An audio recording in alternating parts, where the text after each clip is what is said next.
Parce que nous ne saisissons pas bien les exigences de Dieu. Quand il ordonne que nous soyons puissants, c'est de la puissance qui vient de lui pour que nous soyons à la hauteur de ce qu'il attend de nous. Dieu attend beaucoup de nous. Parfois, nous croyons être arrivés à notre maximum. C'est courant de voir des enfants qui pleurent, n'est-ce pas? Ils pleurent parce qu'ils estiment avoir fait tous ces efforts.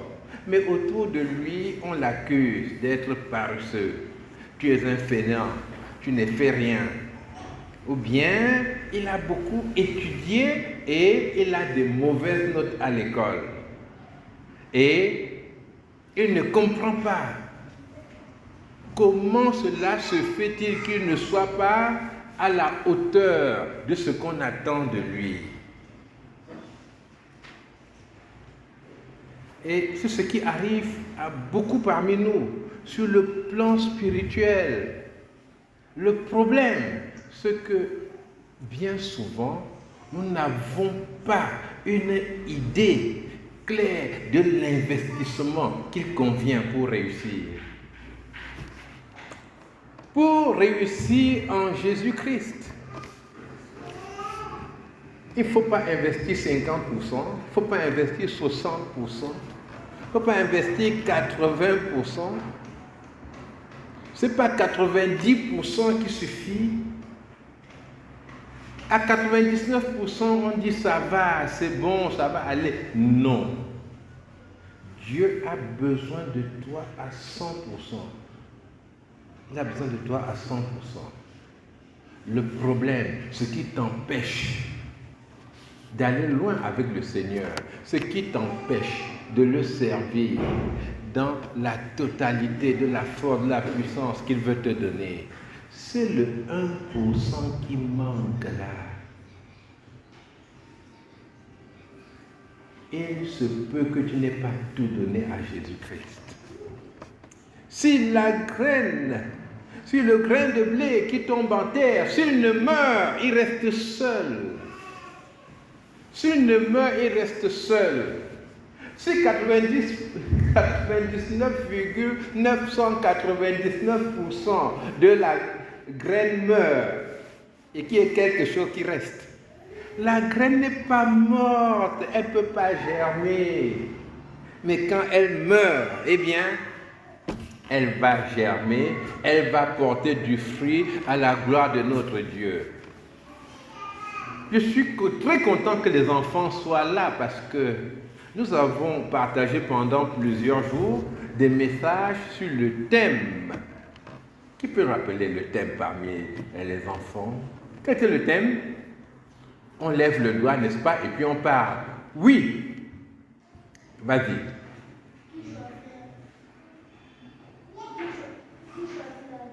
Choisis la vie. Ah, qui choisit la vie? Tu as ajouté qui, c'est ça? Ah, qui choisit la vie? Et tu as répondu quoi à ça? Toi, tu choisis la vie? Comment tu t'appelles? Pardon? Joanne? Joanne qui? Tu n'as pas de nom, c'est ça? Tu as un nom et un prénom? Oui, donne ton nom, c'est... Et pourquoi je n'entends pas alors qu'il a un micro? Est-ce que le micro est allumé?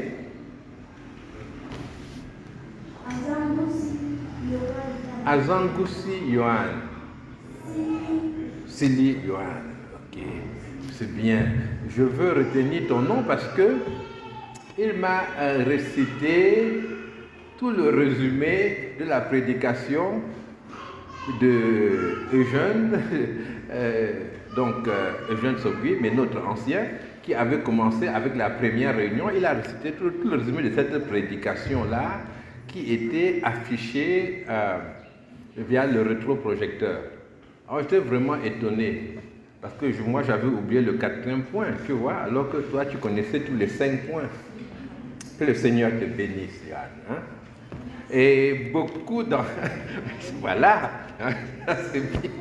Et beaucoup d'enfants, là-bas, ont fait preuve d'une attention mais cela m'a vraiment surpris, d'une implication, d'un investissement.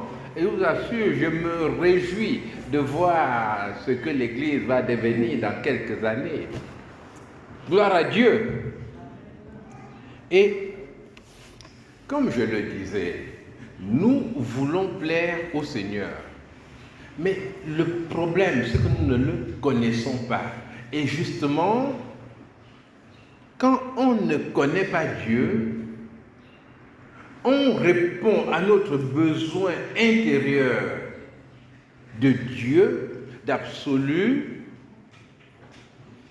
par des idées fausses. C'est-à-dire, on s'accroche à ce qu'on voit,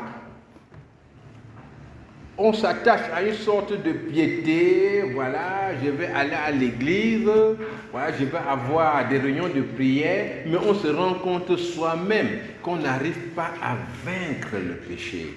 On n'arrive pas à vivre une vie qui réjouisse le cœur du Seigneur. Et de tout temps, les hommes ont eu des idées fausses sur Dieu.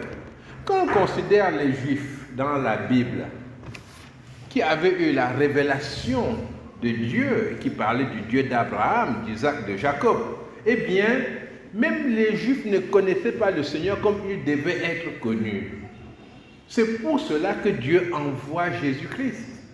Parce que le Dieu d'Abraham, d'Isaac et de Jacob, ce n'est qu'une première approximation de Dieu. Parce que Dieu, c'est le Dieu de Jésus-Christ. Dieu, c'est Jésus, c'est le Père, c'est le Saint-Esprit. Et Dieu a voulu se révéler dans sa totalité, dans sa plénitude en Jésus-Christ. Et lorsque Jésus était sur la terre, Jésus parle à ses disciples dans l'évangile de Luc, au chapitre 9, au verset 18. Je vais lire 3 versets, Luc 9, verset 18 à 20. Nous disons, un jour Jésus priait à l'écart et ses disciples étaient avec lui. Voilà, donc, les disciples accompagnaient le Seigneur et quand il priait avec eux, quand il les appelait à la prière, ils venaient prier. Disons, à l'époque, il n'y avait pas les matchs de football. À l'époque, il n'y avait pas les novelas à la télévision qui tombent toujours à l'heure où on pourrait prier le soir.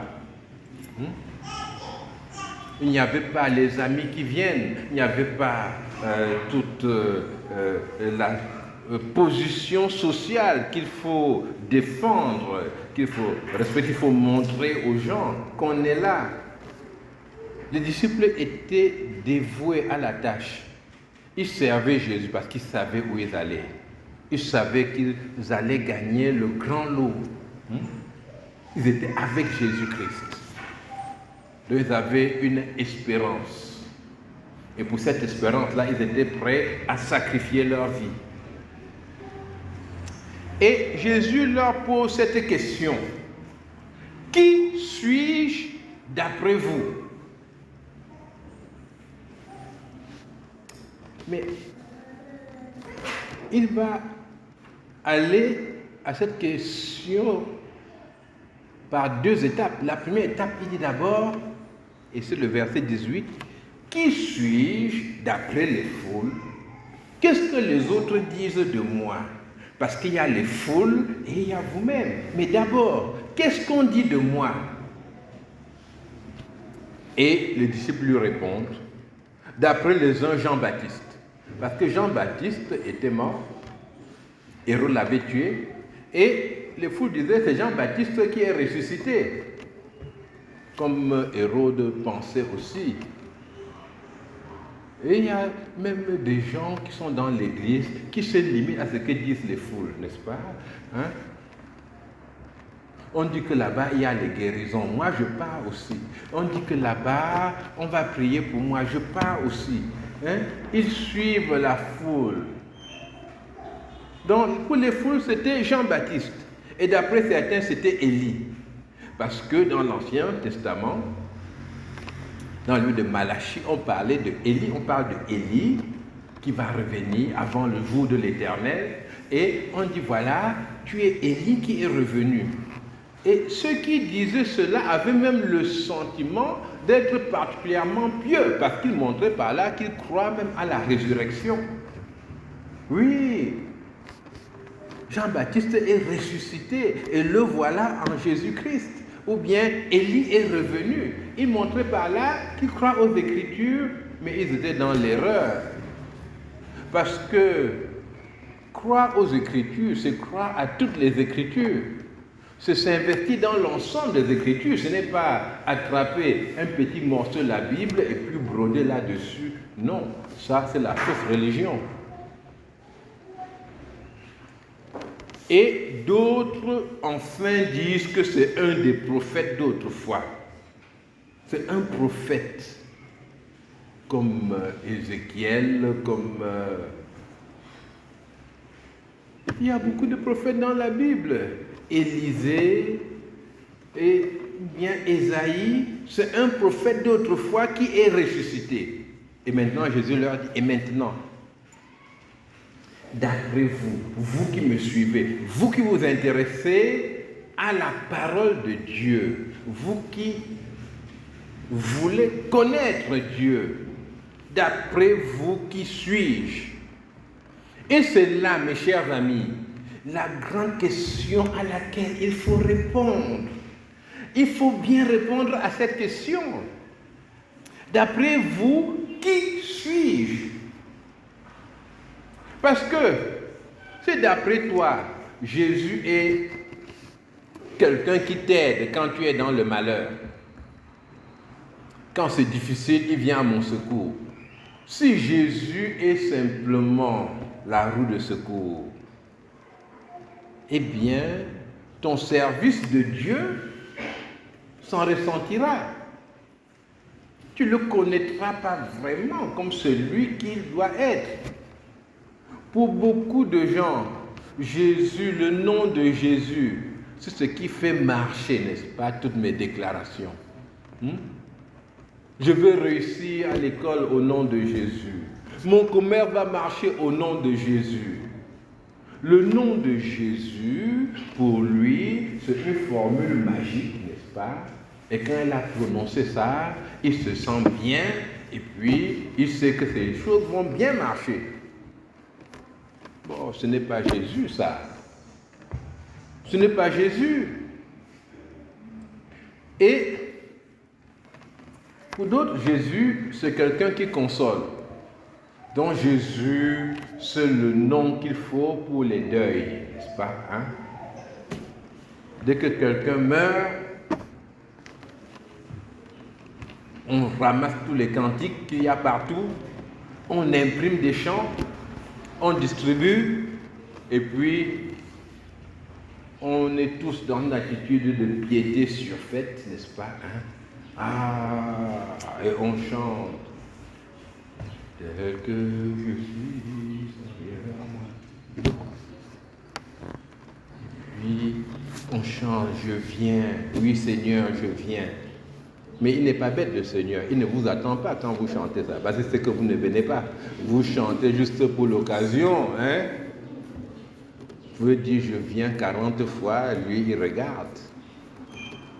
Il ne rit pas. Son cœur saigne, son cœur souffre de voir les créatures qu'il aime, n'est-ce pas, entrer dans un comportement tellement hypocrite. Jésus est le Jésus du deuil. Il va nous consoler. Non. Ce n'est pas tout. Pierre répond, tu es le Messie de Dieu. Tu es le Christ de Dieu. Tu es l'envoyé de Dieu. Tu es celui que Dieu a préparé pour l'envoyer dans le monde et sauver le monde. Mais quand Pierre dit tu es le Messie de Dieu, D'après les Écritures, ça signifie qu'il est le Fils de Dieu. Ésaïe dit, on l'appellera Père éternel, parlant de Jésus-Christ. On l'appellera Dieu puissant. Il dit que le salut va reposer sur son épaule. Oui, Jésus-Christ est celui que Dieu a envoyé pour nous sauver. Donc, quand tu connais Jésus sous son véritable nom, le Seigneur, le Sauveur, le Dieu vivant, eh bien, ton rapport à Jésus-Christ va totalement changer.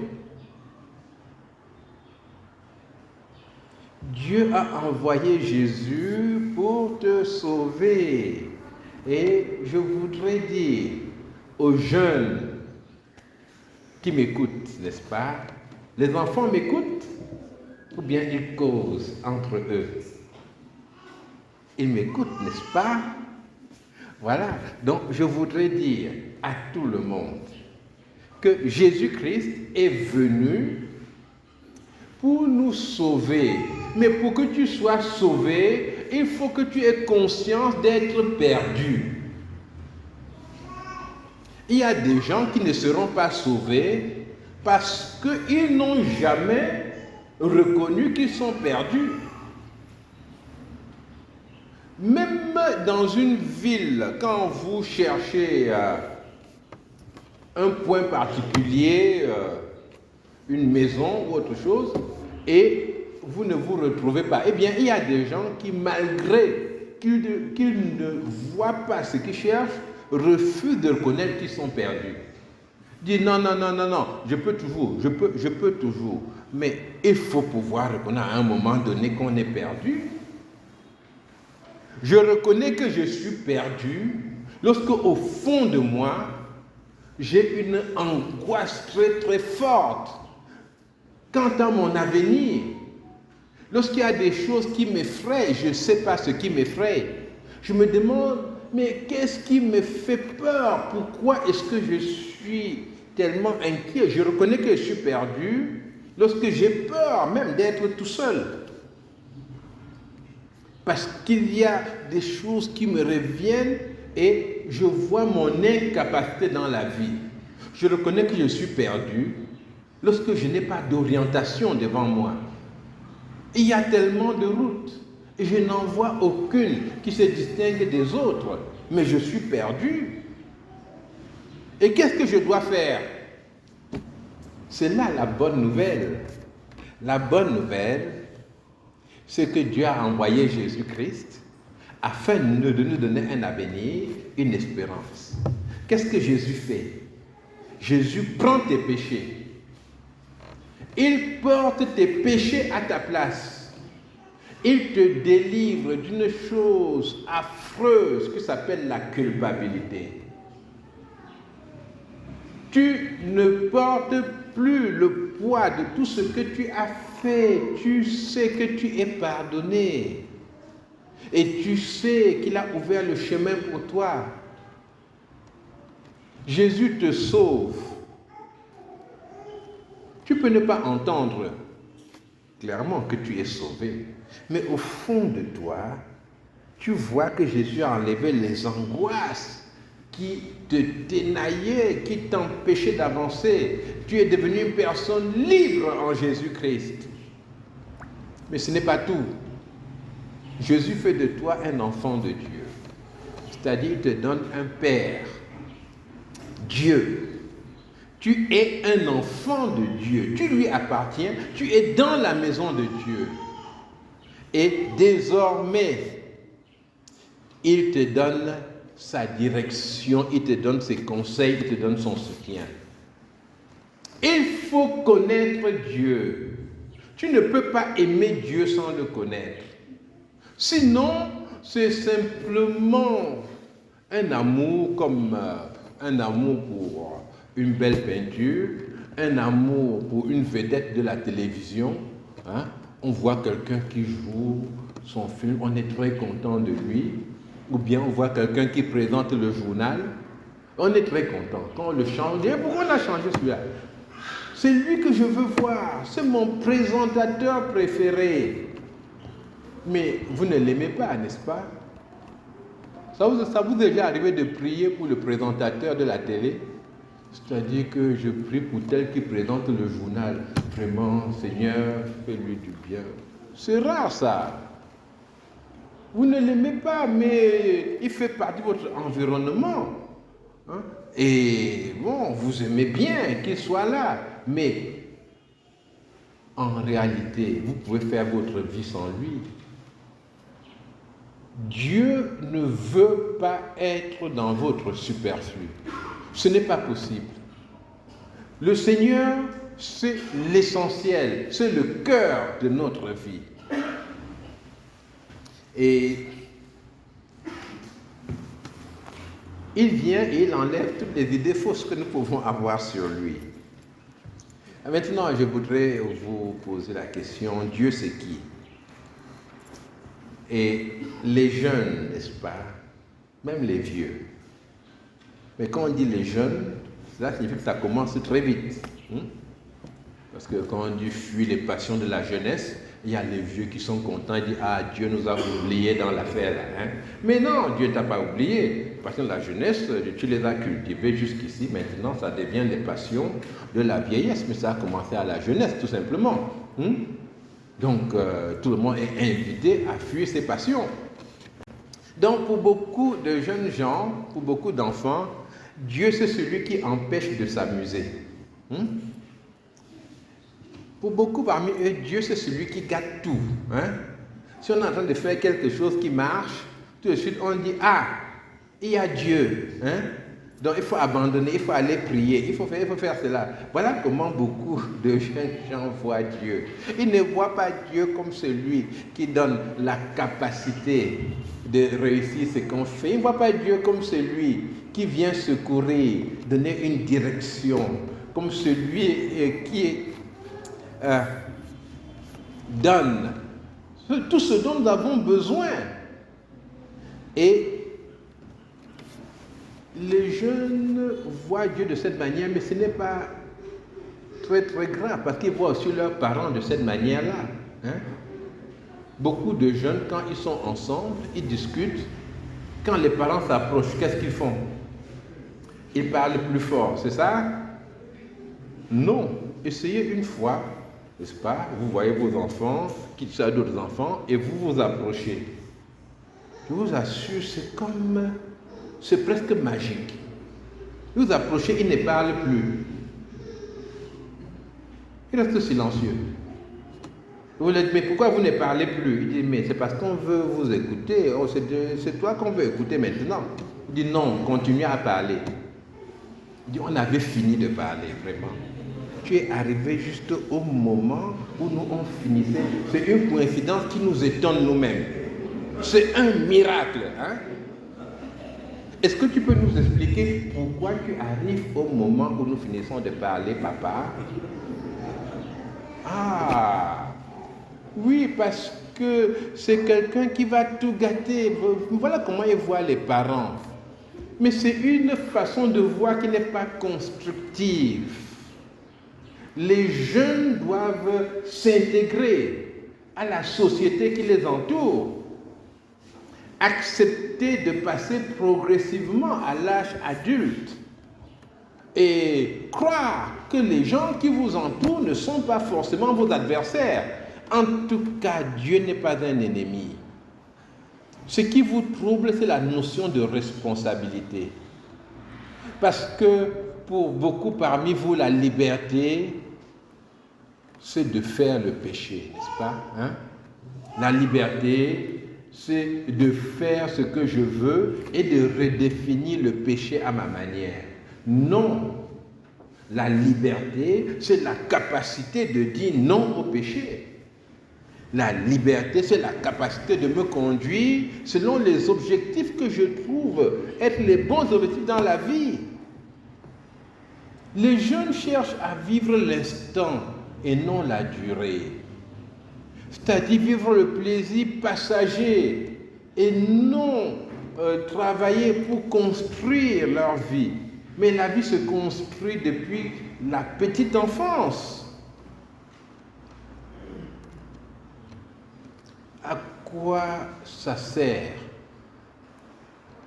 de tomber enceinte pour une fille à cause d'un plaisir passager ou pour un garçon de mettre une fille enceinte et ensuite de courir pour un avortement? Voilà la liberté que je schématise, n'est-ce pas? La liberté qui est dans le monde. Et Jésus vient pour te donner la capacité de le connaître et de voir que son chemin est bien. Si tu le connais, tu vas l'aimer et tu vas le servir.